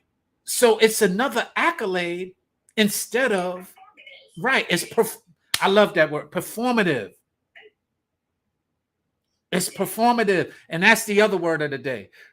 Honesty and performative. Yes, perform. Most people are afraid to do the work, and so it just leads to doing performative actions. And yeah, if you go back and you're doing the work, and that's why I said uncovering. I asking that question, who am I in this moment? Like when I had my back injury and stuff like that, I go from being athletic to I had to relearn how to walk. It's a vulnerability. Those things can like, what's the saying? I forgot what you call it, but basically it's like God, God will push you sometimes. Like if it's taking too long, he'll sometimes like Give you a little nudge. Right. So I kept talking about things that I wanted to work on to be a better version of myself, and I kept falling into the trap of doing the same old, right? Uh-huh. And here was the pandemic, so that was a push for everybody. But here I was finding little ways to lie to myself and still be like, "Well, I got it." And I don't have time. Can you say that again? Because Shawana just said people go to therapy to show others that they are trying. Exactly. And that's what's called performative action. They are just doing it to get accolades and doing it not to better themselves, but to make themselves look better. Exactly. Let me tell you, the universe, God, whatever spiritually, religiously that you believe in, will always humble you. So let me tell you, mine was my injury. So I was quote unquote lying to myself about like I'm fine, it's okay. Ooh, this stillness was good for me. I got to boost on do some yoga. No, God said I'm gonna sit you right on down. You moving and you doing all of this. Now you have an injury, right? And now you have to literally depend on people. Like asking for help. Now you have to depend on people because you can't even walk. You're having to go to physical therapy and stuff like that. There's no like more humbling experience, and to learn a case of vulnerability real quick is when you turn around and you're like, oh my God, I need help. I can't even get out of bed. I gotta do this. I had to learn what it was to be vulnerable. Well, and that was humbling. Let me say something. Let me say something. Let me say something about that. That's a blessing for you. Everybody does not receive that. Some people take their lives, some people lose their lives and never receive it. And unfortunately, that plays back into that stubbornness and that I am good. Basically, lying to yourself is the best way that you put it. And we talk about I don't like the word self often because it kind of reflects selfish, but the point that you made, lying to yourself is one of our biggest problems. Never mind lying to anyone else, lying to yourself. And that's what we can't be honest with ourselves. And I say we because we all have done it, but it's when you realize that you're continuing to do it when it matters. Because once you identify, like, I'm not going to continue to lie to myself, it automatically segues into you not lying to others. Right, agree. That's what Jean Marie said in her comment before. Yep. People aren't honest with themselves, they can't be honest with others. Yep. You're right. All right. Well, it's actually really hard to look in the mirror and be honest with yourself. Like mine was, I need help. I can't do this alone. That you know how hard, John. You know how hard well, those words but think about what you're saying. And I said 2 things will destroy not only relationships with others, but relationship within yourself. Pride. That's just our pride. I'm good. Adrian, you helped me out. I didn't have a car. I was walking over Laurel Canyon to Crescent Heights. I was on my way home from the valley. I called you. You spoke. You was like, Sean, what you doing? I was like, I'm walking. He was like, where you walking to? I said, I'm walking over to Hollywood. You said, where you at? I said, I'm in the valley. I'm getting ready to go over Laurel Canyon. You said, what the hell are you doing? I said, I'm walking. You said, yo, I'm coming to get you. You literally, I didn't know how to ask for help. I was just doing what I naturally do. I don't have a car. I'm going to go where I need to go. But I didn't realize how far that was. I didn't realize what I was saying. My pride was just, I'm going to go. And you coming out and helping me was a learning lesson for me about how much I don't receive or don't ask for help. How ashamed I am to need help. Me too, right? That's what I was. And that's really the how ashamed I am that I don't have a car. How ashamed I am that, I'm not able to share that with the world. I had to evaluate and understand that. And so that's just an instance specifically that I remember me being so prideful and you coming to save my day because my ego, and I wouldn't even think, I didn't see, that's the whole thing. There's sometimes you do things purposely and there's sometimes you do things unconsciously. I didn't even realize that I had that problem. I didn't even realize that. That's where I talked about when you're so used to surviving and overcoming, you don't realize you're exhausted. Yeah. And it gets exhausting. And that was my thing. That was my moment where I realized I was exhausted. Yeah. I was like, it's cute. I think, you know what it is we wear our survival badge, like a badge of honor. I survived, right? You can say it again. I survived. Say it again. Say it again.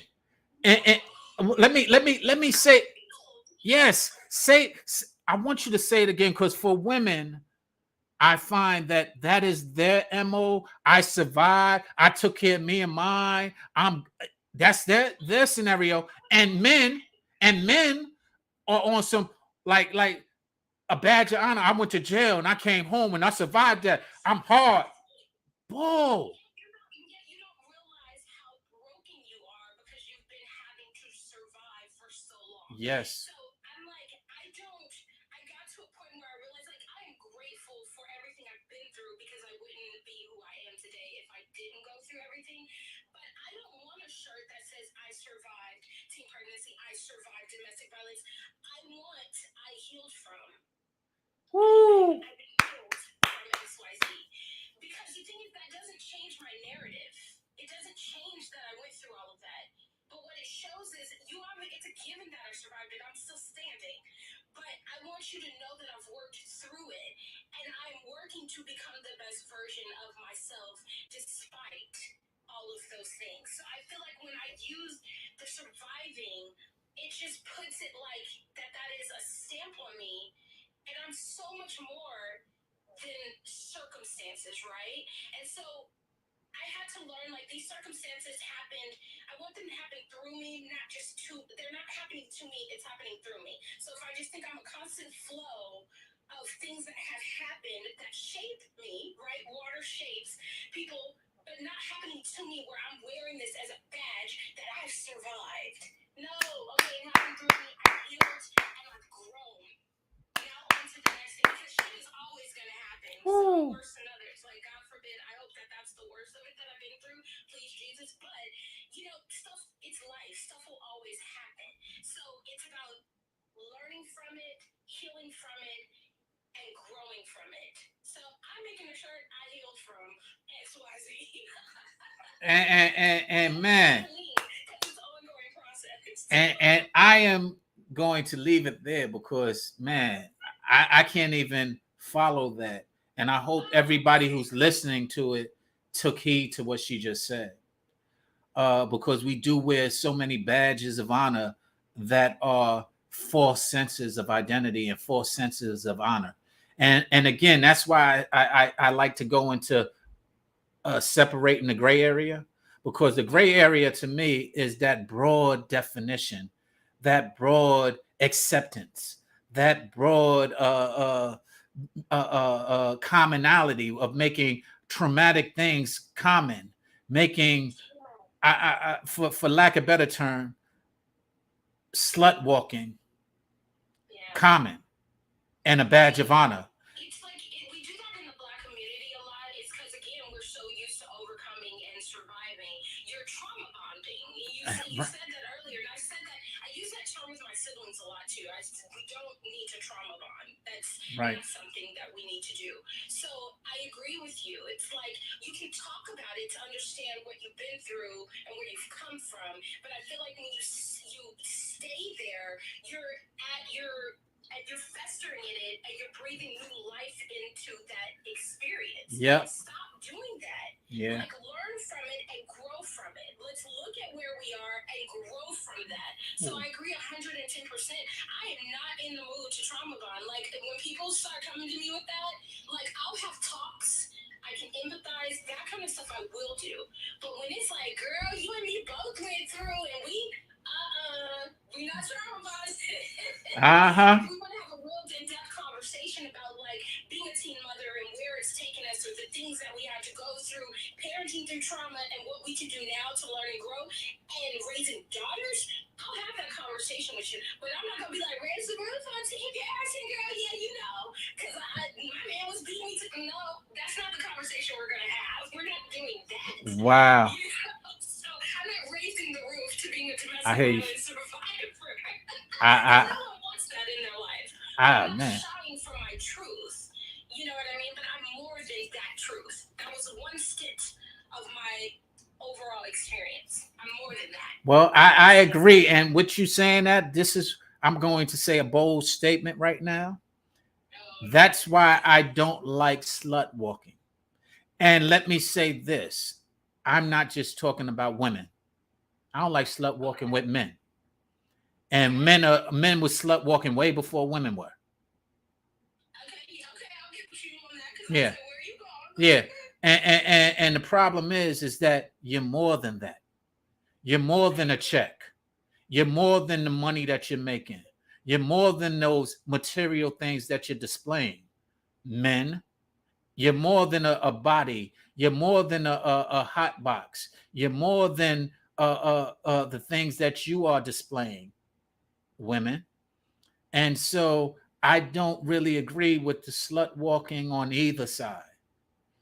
Yeah, it's them, quote unquote, taking their power back. But I would love for you to actually do a discussion, because this is going off on a tangent, but along with what you're saying, Neo made a comment recently about saying if women don't want degrading lyrics or men to write degrading lyrics, they should stop dancing to music with degrading lyrics. I would love for you to do a conversation about this one day, because I had a load. Like, I wanted to type. I was like, oh, let me get my journalism on. But then I was like, don't do it, because you get sucked into social media. But now a discussion I'll do, because I said, how dare he? Well. I would love to write that down and text it to me. And if not, next week I got something planned about the cannabis industry that I'm gonna do in Straight Talk. Trippy on that. I don't know if you know Trippy. He's a rapper, but he's doing it big in the cannabis industry with some stuff he's releasing. I don't mind. I would love that. I have my man Bear, who he's been in that world for some time. I'm in that world, obviously, with the CBD water. Exactly. Right. So you should link anyway, because honestly, with your My Water, you might know Trippy, because he's produced for a bunch of people. I'm sure even through it's possible. I think you met him at one of my events. But yeah, that's a different conversation. All right. Link y'all too. Definitely. And so write that down and send it to me, and you and I can come on. I'm sorry, I got a phone call, and you and I can come on.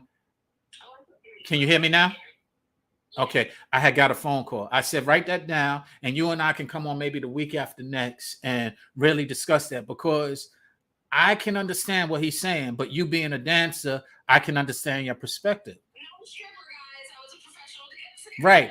And the funny thing is that you have to make that identity is part of the issue. That's actually true. Nowadays, yeah, I have to say, not a stripper. I was Right. actually a professional dancer. And so I say that also to say we have to really, because there is some truth to it. It's kind of like, in my opinion, and we won't get into it now, we'll get into it later.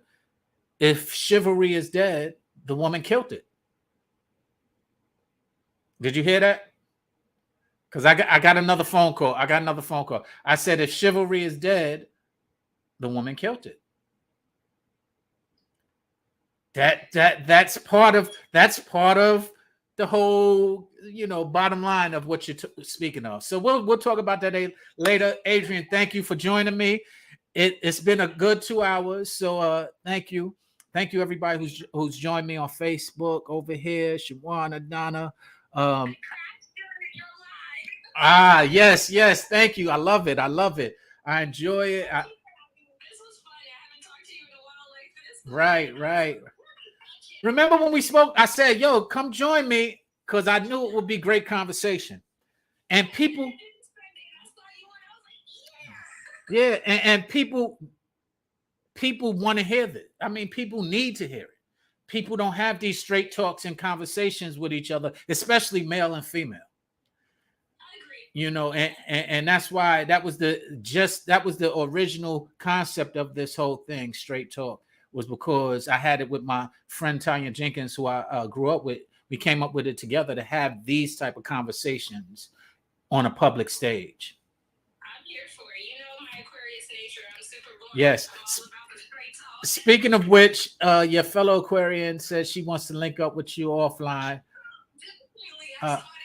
So I will link you guys, and I always leave off like this. Heavenly Father, we come to you today to give you the praise and honor that you so rightfully deserve. We thank you for your presence in our lives, and we thank you for your guidance in all that we do. Forgive us for any sins that we commit, knowingly or unknowingly, Father, and allow us to get stronger and better to not commit those sins in the future, to identify them, to take accountability for them, to take responsibility for them, and to be honest with ourselves, Lord, so that we can be a representation of the honest spirit that you have embedded in us. We thank you for these things. I extend this to all those who we know and love, and all those who know and love us, as well as those who don't. And I say this humbly in your Son Jesus Christ's blessed name, or however those who I'm praying for may know you. Amen and amen. Thank you. All right, now. So thanks again, Adrian. I really enjoyed it. Thanks again for everybody who joined us. Really enjoyed it, and we'll speak again soon. All right. Talk to you later. Thank you, Facebook. All right, Shawana, thank you. I appreciate all your comments, and we'll talk soon as well. Thanks for joining.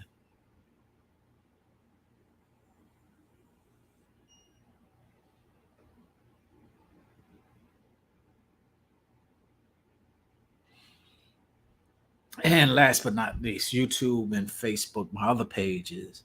Thank you for joining.